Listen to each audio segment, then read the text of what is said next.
Hello guys, ayan.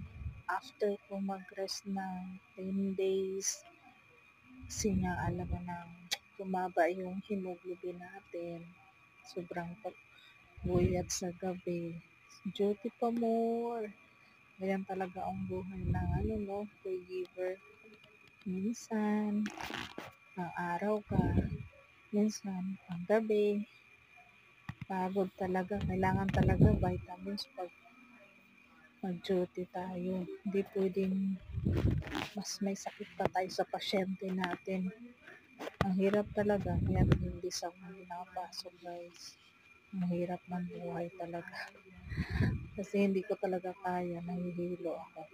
Dahil yung hemoglobin dapat pag sa babae is 120 to 140. Yung sa akin, ko 71 na lang. Buti na kaya ko pa.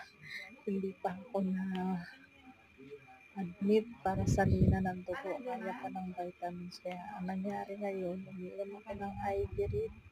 Yan, vitamins para makarecover yung hemoglobin ko guys. Hirap talaga. Ay, nako. Hindi mo kakayanin talaga pag gabi ka tapos wala ka pang vitamins. Kaya ayan, kailangan natin ng vitamins. Mga to work meet natin dyan.